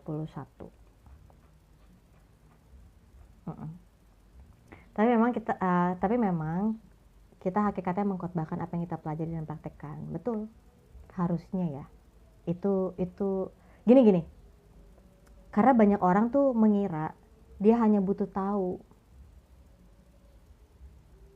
Dia pengen dapat banyak informasi. Begitulah sistem pendidikan Indonesia kita yang begitu sangat kolot. Sedangkan harusnya pengetahuan itu membuat kita beroleh pengertian. Pengertian itu menuntun kita pada kesadaran dan akhirnya kita jadi melakukannya. Ketika kita udah melakukannya, kita akhirnya punya suatu inisiatif untuk menemukan ide yang baru kan gitu ya. Nah, banyak orang itu kalau misalnya baca firman Tuhan, ya saya tahu bahwa kebenaran itu memerdekakan. Ya, tapi banyak orang tuh hanya sekedar berputar di informasi aja. Apa contohnya? Ya, akhirnya cuma cari alasannya kenapa ya. Padahal kalau kita akhirnya mengerti ya kebenaran, kita tahu prinsip-prinsipnya, itu tuh udah jadi benang merahnya gitu loh. Ya, tapi saya melihat di TikTok ini banyak orang tuh cuma lagi banyak cari informasi. Salah enggak? Enggak juga, tapi itu enggak lengkap gitu ya. Karena harusnya informasi itu menuntun kita pada pengertian, dan pengertian menuntun kita pada kesadaran untuk melakukan. Apakah khotbah sudah menjadi industri? Enggak tahu, saya nggak memperhatikan. Saya kalau bagikan kayak gini berkhotbah, bagi renungan firman Tuhan, ya udah, bagiin aja renungan firman Tuhan. Saya belum pernah riset hal itu sih. Apakah khotbah udah jadi industri atau belum? Nggak pakai buku Intan Pariwara soalnya Stella, bisnis harus tetap berjalan. Ya, jadi Bapak Ibu, saya bikin buku kedua ya tentang makna kehidupan. Karena menurut saya daripada kita hanya sekedar hidup ya kan, nggak tahu nih hidup buat apa gitu kan, asal hidup, kita mendingan hidup dengan satu makna yang jelas. Kita tahu hidup itu apa, arahnya kemana, harus lakukan apa gitu. Saya bikin buku kedua itu gratis supaya setiap orang itu bisa akses buku itu, mau orang yang udah percaya Kristus ataupun yang belum mengenal Kristus gitu ya. Semoga buku itu bisa menolong untuk kita melihat nih, ini sekitar kita ini apa sih gitu ya. Ya, saya lagi ini sih senangnya e-book, Anis. Kalau bentuknya buku kayak buku gitu nggak ada, e-book aja. Ada di link bio saya. Nah, kalau buku pertama saya bahas tentang kerajaan Allah, pengenalan dasar ya. Pengenalan dasar, dan karena saya pengkhotbah juga ya, bukan, maksud saya penginjil juga. Saya lebih menekankan untuk orang itu jadi melakukan gitu. Jadi coba aja baca. Bahasa saya sederhana kok. Nggak jelimet gitu ya. Belum ada hard copy-nya. Belum ada kepikiran. Untuk bikin hard copy.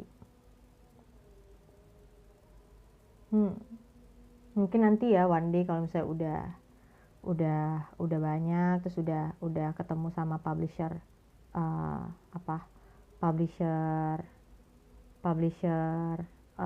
yang bagus, yang tepat, mungkin bisa nantilah. Jadi ya saya tahu banyak orang yang sukanya bentuknya itu ya hard copy ya, tapi sebenarnya kayak lebih enak e-book, kayak kan tinggal tek tek tek tek kayak udah gitu loh. Kalau kalau hard copy kan kayak aduh berat, taruh di kantong nggak cukup gitu. Tipe rumit ya, memang manusia gitu, hal yang mudah itu terlalu gampang jadi bikin rumit. Di link bio saya Pak Ting bisa akses.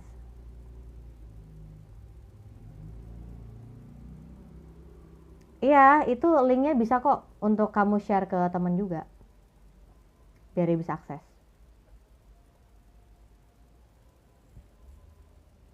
Nah, ini mohon doanya ya Bapak Ibu semuanya. Ini kan udah masuk ke minggu berapa ini? Minggu kedua bulan September. Jadi bulan Oktober, minggu pertama kita akan membagikan makanan gratis. Perlu disupport dalam doa supaya saya bisa menemukan area yang tepat, lalu jumlah konsumsinya bisa ditentukan. Ya itu aja sih, supaya kita bisa lanjutin ya. Kemarin saya sempat terhenti membagikan makanan gratisnya karena fokus lagi nulis buku. Ya jadi mohon doanya itu November bulan tanggal berapa belum. Iya Kak Jagat, Tuhan berkati, nanti aku kontak. Ya jadi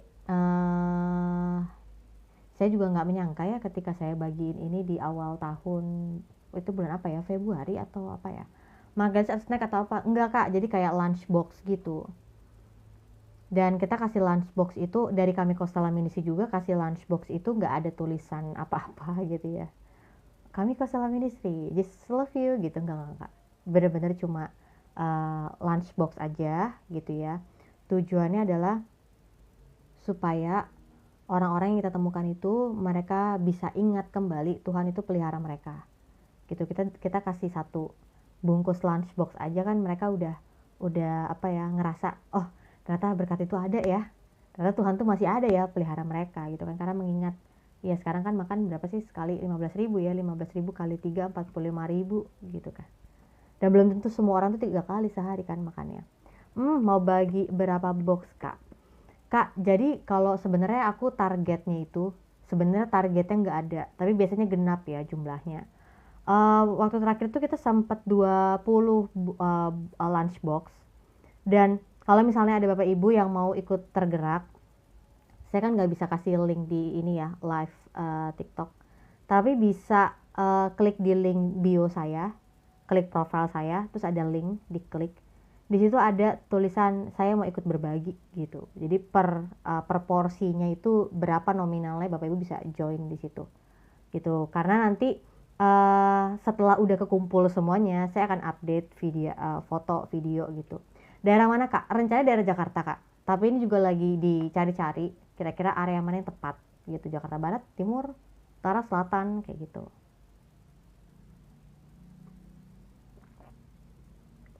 Masih didoakan. Tapi yang jelas di minggu pertama bulan November. Oke Kak, nanti aku DM. Thank you, Tuhan berkati. Jadi saya tuh juga update ke setiap teman-teman semuanya yang ikut terlibat. Minimal berapa satu boxnya. Saya buka dulu linknya ya.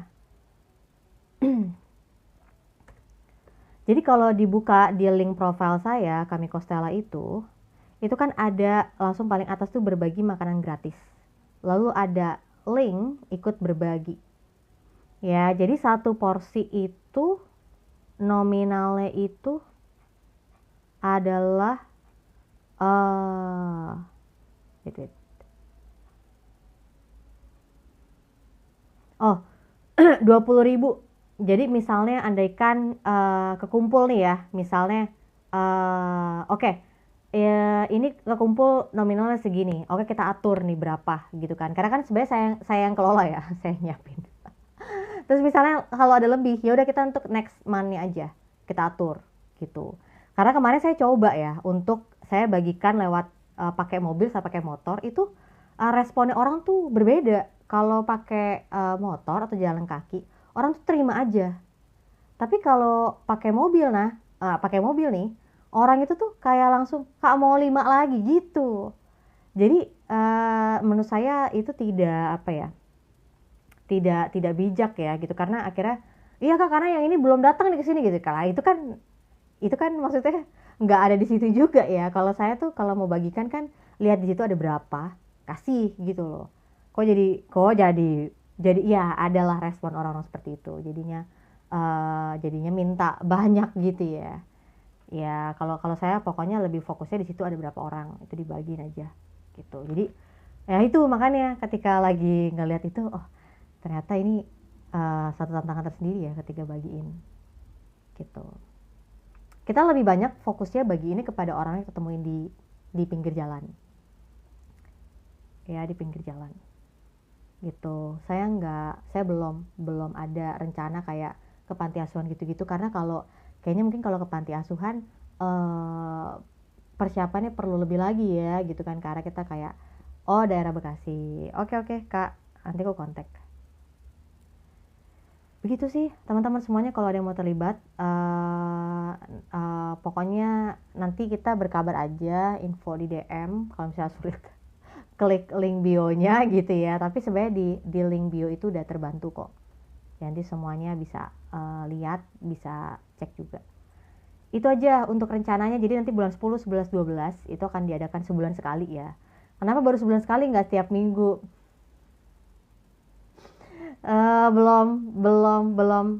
Belum melihat sampai ke harus setiap minggu sih. Jadi kayak sebulan sekali dulu. Nanti kalau misalnya kita lihat, oh ini udah ada teman-teman yang mau terlibat, jadi nggak saya sendiri aja gitu kan, kita bisa bergerak sama-sama gitu ya, kita bisa atur gitu, jadi bisa memberkati lebih banyak orang lah. Kita tuh jadi mau memberkati orang lain karena kita udah diberkatin ya, kita percaya bahwa Tuhan itu memberkati kita bukan cuma untuk kita doang, tapi ada bagian orang dalam berkat itu gitu. Itu sebabnya ketika kita mau berbagi, oh malah saya lebih puas ya. Iya benar. Iya, kapan-kapan di Bekasi. Boleh Kak Jagat. Ini juga ada nih follower of Jesus di Bekasi juga. Mungkin nanti kita bisa atur ya di Bekasi ya. Ya, jadi bicara tentang um, ketika kita berbagi, kok kita malah merasa lebih puas ya. Kita malah merasa lebih lebih lebih lebih damai sejahtera, kita lebih sukacita gitu ya. Kayak wah senang banget. Iya, karena kita sadar bahwa Kristus aja udah berikan dirinya bagi kita. Loh kenapa kita nggak berikan diri kita kepada yang lain gitu ya, termasuk berkat-berkat yang Tuhan udah sediakan bagi kita. Dan kita membagikan sesuatu kepada orang lain bukan untuk kita ngejar berkat itu, tapi untuk karena kita telah diberkatin ya Bapak Ibu. Jadi jangan salah nih, kita mau memberi untuk dapat apa nih, kita justru udah dapat, makanya kita mau berbagi. Ya, jadi saya juga baru awal tahun ini di bulan apa ya, Februari atau Maret ya, Kak Jagat saya lupa. Itu karena emang udah setelah ini ya, endemik kan, udah selesai pandemik ya. Jadi kayaknya lebih oke untuk bagiin dan orang lebih percaya gitu ya, karena udah makin lama makin normal. Berkerumitan dalam kasih. Ikutan dong kamu. Ya, itu rencananya kita doakan sama-sama supaya di bulan 10, 11, 12 bisa terjadi di awal bulan aja ya. Kita lakukan hal itu. Dan saya itu rencana satu buku lagi nih, lagi saya kerjain untuk di akhir tahun ini bisa selesai. Menanam kasih dalam hati kita lewat diakonia. Apa itu diakonia? Apa tuh diakonia? Ada yang nggak tahu nih?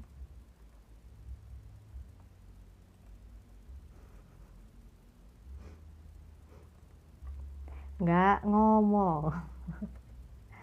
Ya, jadi itu aja Bapak Ibu. Jadi kerinduan saya itu, kami Kostela Ministry itu bukan hanya saya membagikan firman Tuhan melalui sosial media aja, tapi ada tindakan, ada aksi nyata juga untuk orang-orang yang belum mengenal Kristus ya, melalui ini pelayanan misi gitu. Kalau nanti ke depannya juga ada pelayanan misi lainnya ya yang Tuhan percayakan, nanti saya update lagi gitu. Ini satu-satu dulu aja ya kita jalanin. Lihat nanti hasilnya seperti apa. Buka di Google tuh. Iya, buka di Google.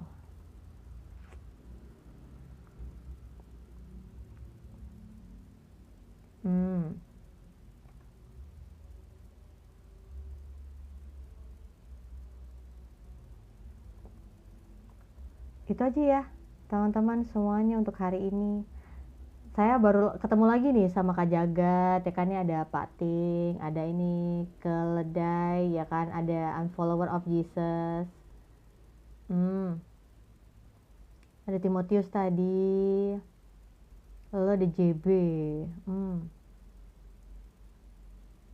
ada Sis Angel tadi.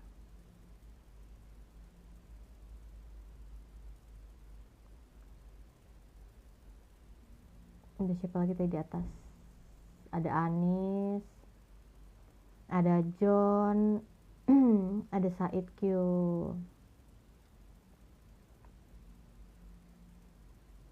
ada Maimat, ada Kaldot Raki.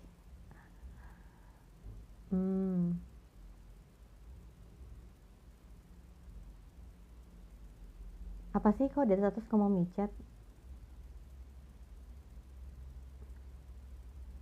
Ada Daniel tadi, ada KB.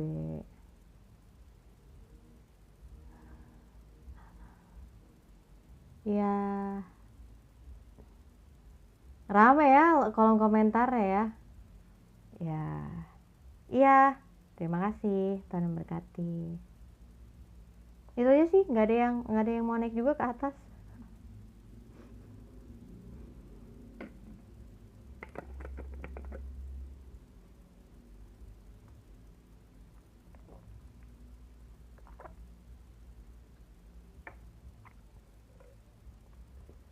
Jadi saya tuh punya akun YouTube kan. Dan kalau di YouTube itu saya baru mau mulai lagi nih. Kan kemarin lagi fokusin di TikTok ya. Saya pengen fokusin lagi di TikTok. Khususnya sebenarnya bukan cuma khotbah tapi pengajaran juga. Lagi saya atur ya. Semoga juga di YouTube bisa ya ketemu lah ya sama orang-orang audiensnya yang memang perlu firman Tuhan, perlu belajar, perlu pengenalan.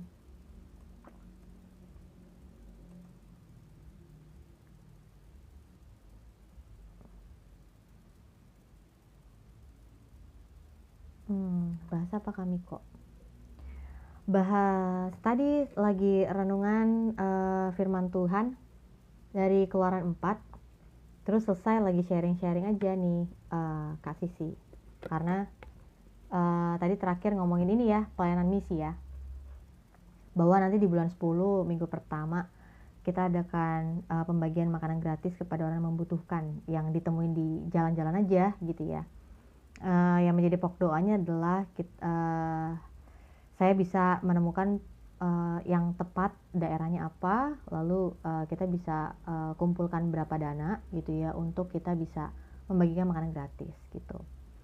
Jadi benar-benar ya, ketika saya juga bagi makan gratis nggak ada itu stiker-stiker tulisan apa gitu, enggak. Tujuannya supaya mereka tahu aja bahwa ada Tuhan yang pelihara mereka gitu ya. Iya loh, ada orang kita bisa menikmati, bahkan kita buang-buang makanan, tapi ada orang yang nggak bisa makan 3 kali sehari, makan juga nggak kenyang gitu ya.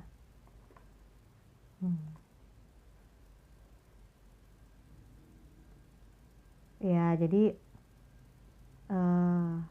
kita memberi karena kita sudah menerima, bukan untuk kita mengejar berkat. Kita semua bersuka cita, kita mencintai Allah, mengasihi Allah, karena kita udah menerima setiap kasihnya, firmannya, apalagi kebenarannya. Mau bagi-bagi makanan di mana? Lagi diatur nih, lagi didoakan. Tadi Kak Jagat sama follower of Jesus bilangnya mereka di daerah Bekasi. Mungkin nanti bisa kerjasama juga di daerah Bekasi. Jadi kita bisa atur Bekasi mana ya tepatnya ya, gitu. Tapi kalau rencana di bulan 10 Oktober kita mau di Jakarta. Nah, makanya Jakarta mana ini saya juga lagi mempersiapkan. Gitu.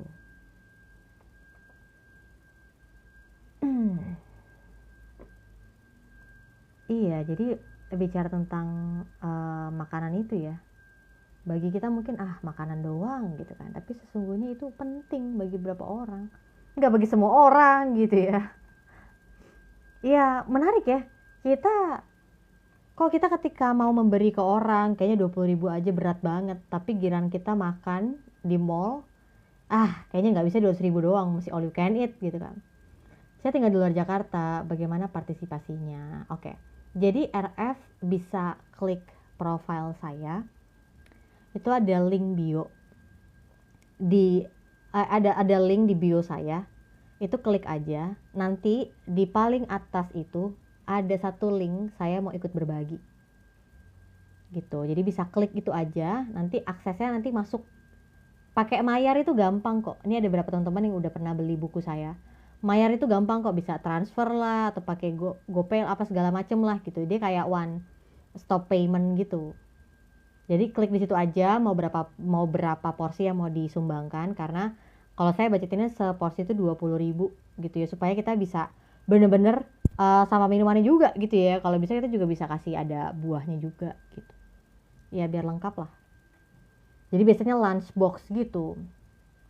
Kepikir sih kemarin ada yang bilang mungkin nanti selang-seling aja lunchbox atau enggak snack box gitu kan.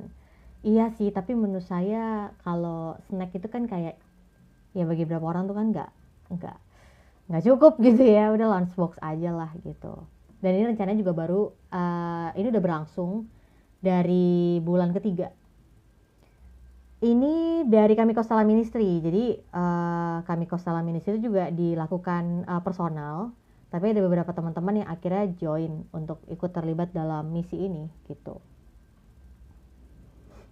Gitu. Jadi nanti setiap orang-orang yang udah ikut terlibat juga saya update kok videonya, porsinya berapa, apa segala macam, daerahnya di mana gitu. Ya. Ya, ketika saya juga bagiin. Jadi gini ya Bapak Ibu, saya bagikan ini siapa tahu ada beberapa orang yang memang mau pelayanan tapi nggak bisa ikut terlibat gitu ya.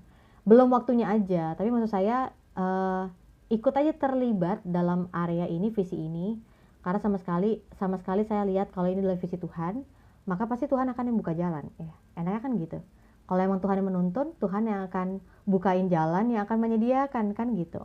Jadi kalau kita hanya bilang pelayanan itu di gereja aja, kayaknya ada yang salah nih ya, bahwa ternyata ada orang di luar sana juga yang membutuhkan.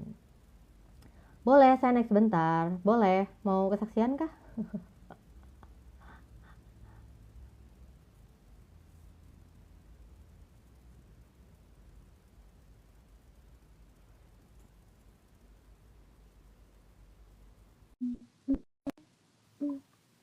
Halo, Halo, shalom. shalom, shalom. Ya, saya Ya, mau, gimana? saya mau lanjutin pertanyaan tadi. Itu Mhm. rencananya kapan itu kegiatannya? Jadi direncanakannya itu bulan 10, 11, 12 di tiap Mhm, minggu pertama. Sebulan sekali mhm. aja. Oh gitu. Nah, untuk lokasinya ini lagi dipersiapkan juga ya sambil doakan di daerah mana. Tapi yang pasti di bulan 10 ini di Jakarta dulu. Nanti mungkin di bulan 11, 12 kita bisa atur kalau nanti Tuhan buka jalan juga. Ya, Mhm. ternyata banyak orang yang terlibat. Ya udah coba kita lakukan rutin gitu ya di muter lah di beberapa area gitu. Oke, oke, oke. Mhm. Itu apa namanya? Sasarannya ke semua kalangan atau khusus kita yang Kristen aja? Oh, jadi kalau untuk memberikan makan gratis itu pastinya kita temukan di jalan.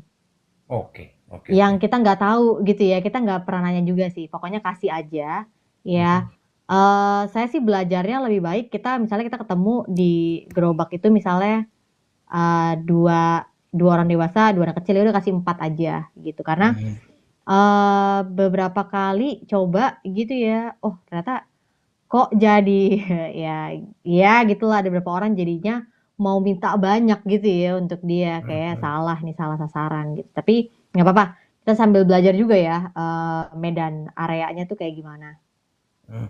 Gini Kak, saya punya ide. Mungkin Kakak bisa pertimbangkan. Saya nggak minta untuk diterima ide saya. Mungkin Kakak bisa pertimbangkan. Coba deh Kakak lihat di apa namanya itu. Kakak Stella ya ini namanya ya. Mm-mm. Oke, Kak Stella coba lihat di Komal-Komal itu biasanya apa itu anak-anak panti-panti asuhan itu loh. Hmm. Banyak-banyak itu yang mereka apa Ini namanya juga live gitu. kemarin banyak banyak yang nanya, Kak, kenapa nggak bagikan makanan di live? Oke, jadi visi yang saya dapatkan untuk membagikan makanan ini itu khusus untuk orang-orang yang ada di jalanan. Oh, oke oke oke. Ya, jadi kalau misalnya nanti ke depan Tuhan tuntun misalnya untuk kita pelayanan misinya ke rumah sakit atau penjara, ya itu nanti lagi gitu ya kita doakan. Hmm. Tapi yang kemarin saya tangkap visi dari Tuhan untuk membagikan ke orang-orang yang ada di jalanan. Kenapa? Karena banyak orang kerja keras, belum tentu mereka itu bisa tercukupi. Hmm, hmm, hmm. Kalau kita mungkin kerja di perusahaan, ya ya oke lah UMR gitu kan. Tapi banyak orang yang udah berusaha, tapi mereka nggak makan cukup, nggak 3 kali sehari dan nggak 4 sehat 5 sempurna juga gitu. Oke. Jadi menurut saya ya udah yang di jalan aja ya, yang kita lebih fokuskan. Thank you Ya KRF. Soalnya ya kami ya. juga ada tuh yang nanya kayak gitu, Kak, kenapa nggak di panti asuhan? Kalau panti Hmm, asuhan menurut saya perlu persiapan yang matang. hmm, Dan kalau saya tuh nggak pengen kayak cuma kalau dalam konteks kan panti asuhan ya tempatnya kan tetap di situ dan anaknya kan ya segitu-segitu aja gitu kan. Maksud saya hmm, kalau kita cuma datang dan pergi, dampaknya apa? Mereka cuma oh tamu udah. Tapi kalau kita mau melayani khusus di panti asuhan atau di rumah sakit, itu konteksnya lebih dalam lagi. Kita mesti harus bangun hubungan. Kita kenal hmm, mereka, gimana nanti mereka sekolahnya. Nah, itu lebih panjang lagi hmm, hmm, hmm, untuk hmm. pemikiran saya ya. Maksud saya nggak mau cuma datang oh jadi tamu, hai, ketawa-tawa kasih makan udah that's it gitu. Enggak. Kalau Ya. di panti asuhan pendekatannya beda lagi, Kak. Tapi thank you KRF untuk kasih Ya, masukan. saya bertanya seperti itu, Dek, karena saya berpikir gini, kebetulan di daerah saya ini kan pantai asuhannya itu eh, kayaknya nggak ada sama sekali deh, kurang apa nggak ada, saya nggak paham. So, hmm, saya pengen pengen apa ya, kalau ada berkat gitu, saya pengen berbagi, tetapi saya pengen yang tepat sasaran gitu, dan Hmm. jarang saya melihat, jarang saya ketemu ada seperti ini gitu. Jadi Hmm. ini saya bertanya, siapa tahu nanti ke depannya mungkin kita bisa saling kontak dan bisa apa namanya terus menerus saya bisa ikut berpartisipasi lah, mungkin meskipun kita nggak ketemu, kita Hmm. berjauhan, tapi ada komunikasi biar ke depannya kalau mungkin ada kegiatan-kegiatan lanjutan lagi saya bisa ikut bantu partisipasi lah gitu, Destela. Ya, paling itu sih KRF. Kalau saya biasanya mau mulai pelayanan misi, biasanya saya Mhm. akan jelasin, saya akan bicarain selama saya live. Ya. Lalu nanti hasilnya seperti apa, saya biasanya update di link website saya tuh. Ini hasilnya Oh, ada pembagiannya website, ini ada jumlah websitenya. ada Oke di oke. jadi KRF kalau misalnya mau ikut terlibat nih Mhm, melalui Dana bisa mhm. di link klik profile TikTok saya kan ada Ya. link di sana. Nah itu nanti langsung ada tulisannya saya mau ikut berbagi, tinggal klik aja. Itu nanti langsung ada jelas per porsinya itu harganya biayanya berapa gitu. Jadi kalau misalnya nanti pun misalnya, oh kesanggupannya misalnya ya kita bisa siapinnya 50 porsi doang nih. Lalu masih Mhm. ada lebih ya udah kita masukin itu ke bulan depan Ya ya. gitu. Ya semoga ini kalau memang ini bisa berjalan ya sesuai dengan visi Tuhan rencana Tuhan. Semoga ini bisa memberkati lebih banyak orang gitu ya. Saya tahu juga ada orang-orang teman-teman saya yang mereka membagikannya di tengah malam Bapak Ibu. Wow. Jadi memang benar-benar hati-hati juga ya gitu kan. Mereka melayaninya benar-benar pakai motor aja gitu ya. Pokoknya udah dini hari mereka baru keluar untuk kasih makan nasi bungkus gitu. Selain dana untuk personalnya gimana? Cukupkah? Maksudnya gimana tuh Pak Ting? Oh, personalnya itu maksudnya untuk membagikannya kah atau gimana? Kalau saya sih selama 3 kali berjalan ya, saya yang bagiin sendiri gitu. Karena maksudnya kan masih di bawah 20 porsi, jadi kayak masih oke lah gitu. Cuma memang kalau misalnya nanti tiba-tiba Tuhan buka jalan langsung 50, 100 ya. Kita ikut terlibat aja semuanya gitu. Itu kemarin pesan makannya di mana? Ada yang bikin khusus, Jadi ada tempat jadi yang saya khusus? yang ngolah sendiri karena masih di bawah Oh, 20 porsi kan. oke oke oke. Jadi kemarin itu saya pikir untuk saya olah sendiri karena pertama masih di bawah 20 porsi, masih bisalah Mhm. untuk saya atur. Dan kan bicara tentang kualitasnya kita jadi lebih tahu ya. Ya. Tapi kalau misalnya kita langsung kasih ke orang kan kita nggak tahu gitu kan. Dan pertama budgetnya cukup atau enggak untuk kita bisa dapat porsi yang banyak gitu. Mhm. Gitu. Jadi, Iya deh. ya ada nggak beberapa yang akhirnya bikin kayak gini juga di luar yang maksudnya yang anak-anak Tuhan, ada juga gitu. Saya kemarin dengar ada yang, bilang bahwa, mereka siapin sarapan gitu. Jadi orang tinggal klik aja linknya terus kayak mau mau bagiin sarapan tuh, berapa gitu kan. Jadi mereka nanti kitchen-nya yang siapin untuk bikin sarapan. Tapi kalau saya lebih tertariknya untuk kasih lunch aja, kasih paket, bukan paket, maksudnya kayak lunch box gitu ya. Mhm. Mhm. Saya sih biasa ke Jakarta juga, tapi dalam setahun paling paling banyak itu 4 kali gitu. Mmm, Jadi kalau untuk partisipasi langsung turun ke jalan gitu kayaknya eh, waktunya nggak connect kali ya. Jadi mau nggak mau ya mungkin partisipasi lewat dana aja mhm, kayak gitu. betul. Saya Heeh. sebenarnya juga waktu pertama kali sampein ini di TikTok ya, saya tuh Mhm. juga nggak expect apa-apa ya, cuma bagiin aja, ini nih programnya nih, kami Costella Ministry gitu ya. Lalu, tiba-tiba ada loh yang dari luar negeri tuh untuk, "Kak mau ikut," tapi biasanya cuma segini doang, "Nggak apa-apa Kak," aku bilang, "Nggak apa-apa, kan nanti kan juga dikumpulkan dengan yang lain," gitu kan, "Udah nggak apa-apa." Terus aku kasih update, aku kasih video, foto, "Ih Kak, kenapa di-update?" "Loh iya dong, biar kamu juga tahu, kamu ikut terlibat dalam pelayanan memberkati banyak orang," gitu. Betul, "Nggak usah betul. Kak, aku percaya aja." "Ih jangan dong, harus lihat buktinya," gitu ya. Harus lihat hasilnya dong, video, dokumentasinya, gitu. Hmm. Stella, saya nggak bisa lama. Saya lagi sambil Ya, ada kegiatan, jadi saya mau turun. ya, Saya sudah follow, nanti kalau bisa di follow back biar kita bisa ada komunikasi ya. Karena mhm, saya pengen ini berlanjut. Saya pengen ya. ini, saya bisa partisipasi berlanjut ya deh ya. Oke, Tuhan berkati, Oke. Terima PRF. kasih, Tuhan berkati God deh. bless you. Ya, God bless you too deh. Mhm. Iya, gitu. Jadi waktu itu juga pertama kali saya bagiin, ada ya dari luar negeri, oh ada yang ya untuk ini masih punya BCA ya. Ada nggak ya di luar negeri? Ada juga sih. Kenal-kenal saya di luar negeri masih masih pakai BCA, ada apa M-banking ya. Ya, jadi teman-teman semua saya mungkin akan bahas ini setiap hari setiap minggu untuk barang siapa yang mungkin mau ikut terlibat tapi belum tahu dia bisa atau enggak ya udah doain dulu aja. Doain aja karena saya percayanya bahwa visi Tuhan itu jelas dan setiap visi Tuhan itu pasti akan terjadi gitu ya. Mau tertunda atau langsung dilakukan pasti terjadi gitu ya. Nah, kita nih yang dengar tuntunan Tuhan kita mau melakukan enggak gitu. Kita mau langsung jalanin enggak gitu ya. Ya, thank you Pak Ting. Nanti aku update-update deh gimana apa rencananya. Masih ada berapa minggu lagi ya untuk kita doakan dan kita siapkan. Itu saja untuk hari ini. Saya udah nggak ada lagi sih yang mau saya bicarain.